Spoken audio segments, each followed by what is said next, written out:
If you cannot handle yourself, walk out the door. The school mask debate takes center stage tonight in Macomb County.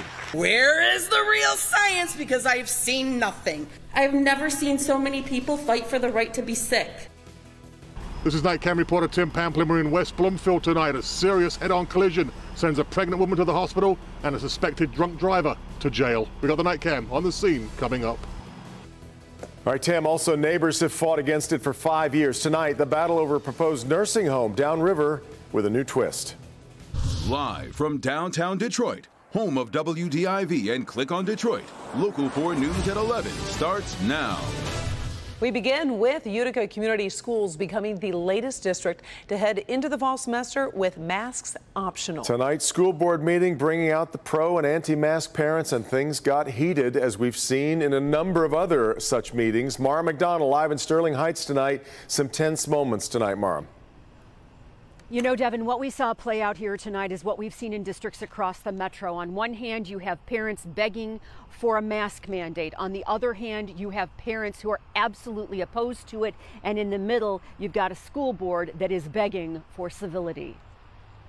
I strongly encourage you to leave it to the parents. No testing, no social distancing, and definitely no mandated COVID tests. Thank you. Without a vaccine available for small children, we need to mandate masks in the short term. People grandstanding about freedom and normalcy for their children are willfully ignorant. The battle over what the fall semester will look like for students in Utica Community Schools played out in front of the school board, which has already decided to go mask optional to start. It is unfortunate Utica has decided to abandon science, abandon research, and abandon medical advice from the nation's top clinicians. The CDC does not make law. There has been nothing passed through the legislation in the state of Michigan regarding any type of mandates. The MDHHS does not make law. MDHHS does have the power, as does the governor, to do a statewide mask mandate for students. Local health departments have the power as well. The governor has made it clear she will not do it. It's up to individual districts, despite the strong recommendation from the state's top medical professional that students mask up. I'm pleading with you to listen to facts, just to facts. We all want our kids in school face-to-face learning. I don't understand what it is that we are attempting to protect children against right now. I don't know if you guys know something that I don't know, but I do not understand what we are trying to protect children from by masking them. Back here live, the UCS school superintendent made it clear that mask optional really depends on students' behavior and parents' behavior. Not sending your student to school sick, making smart decisions outside of school, social distancing. He also explained the data that the district looks at to determine steps forward. Devin, Karen, back to you. Well, I'm curious about the turnout tonight, Mara, whether you could tell which side seemed to have more people representing the view there tonight. So Utica Community Schools estimates they've got about 60,000 parents in this district. I'd say tonight you had about 90 parents total there. And I would say that the majority who were there were pro-anti-mask. Back to you. Pro-anti-mask, yeah. All right, Mara, we'll keep following it. That's a new one. Pro-anti-mask. You're exactly right, anti-mask. Yes. Yeah. But this is the decision being made in districts all across the state. We'll continue to follow it. Now, tonight, Pfizer's vaccine has full FDA approval, with a local university using that to justify a vaccine mandate. Oakland University will require all students, staff, and faculty to get the vaccine. It set a deadline for a first shot by September 3rd, a second shot by October 1st. Meanwhile, today, Michigan reporting 3,920 cases and 10 more deaths over the past 3 days. So an average of just over 1,300 cases right now per day in the state. President Biden is calling on companies to require the vaccine after the FDA approval for Pfizer. If you're a business leader, a nonprofit leader, a state or local leader who has been waiting for full FDA approval to require vaccinations, I call on you now to do that. Require it. The FDA is requiring Pfizer, though, to continue post-market safety studies of its vaccine, including a possible increased risk of heart inflammation in the week following the second dose. But more common side effects include fever, pain, and headache. Now to breaking news in West Bloomfield, where a pregnant woman is rushed to the hospital following a head-on crash. And police say she was hit by a drunk driver. Tim Pamplin there with the night cam. Tim. The tow trucks now arriving on the scene here. This is Orchard Lake at Lone Pine in West Bloomfield. Pregnant lady, as you say, transported to the hospital. The driver, I'm being told, of that pickup truck there crossed over the lanes. You see he's clear across the lanes there. He's suspected of being drunk. He's in the hospital right now. The pregnant lady that he struck, she's also in the hospital. Police have had Orchard Lake Road shut down most of the evening here while they do their investigation. But again, police believe a suspected drunk driver in that pickup truck is responsible for driving head-on into a pregnant lady, sending them both to the hospital. That's the scene in West Bloomfield tonight. With the night cam, Tim Pamplin, Local 4.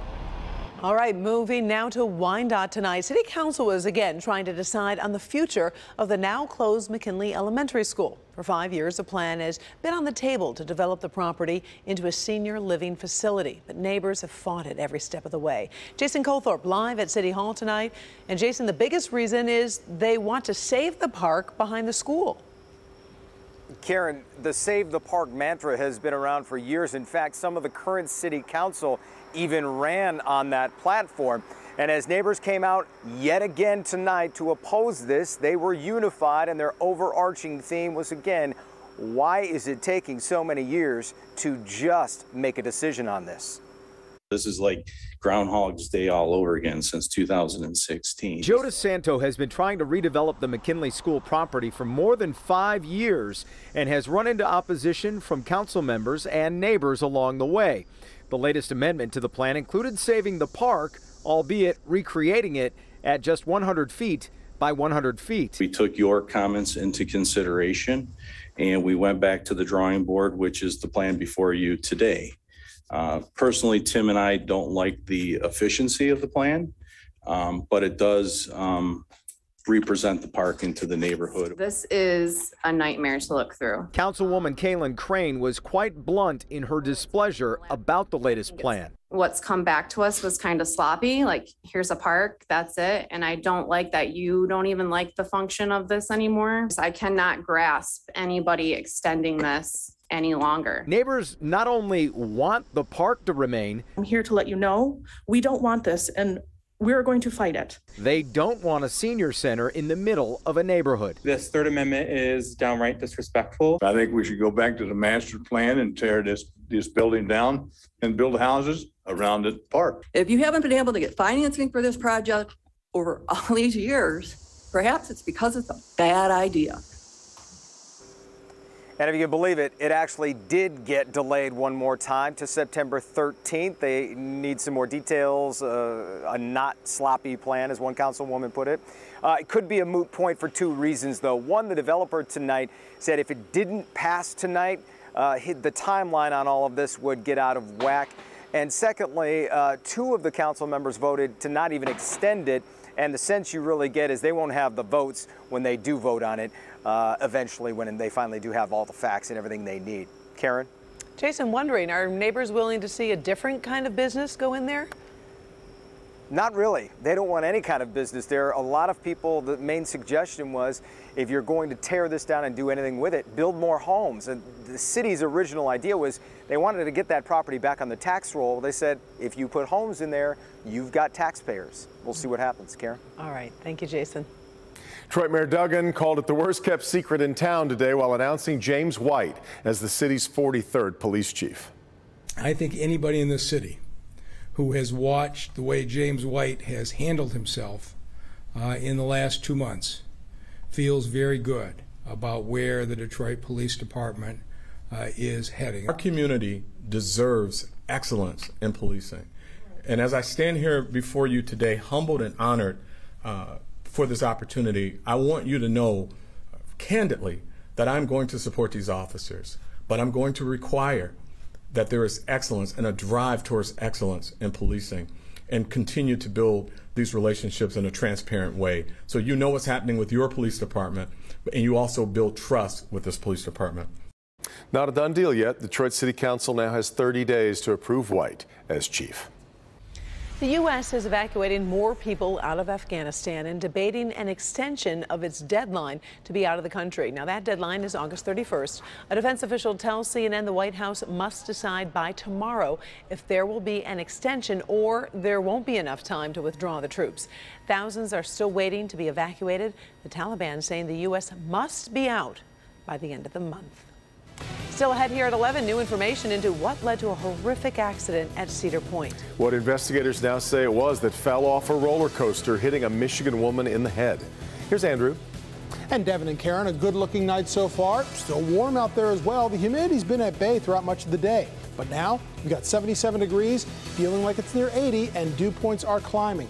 What does that mean for tomorrow? What does that mean for the chance of showers or storms? We'll talk about that for not only tomorrow's forecast, but your next 7 days in minutes. All right, Andrew, but first, a Detroit police officer arrested just hours after graduating from the academy. The video that's now led to his suspension, next.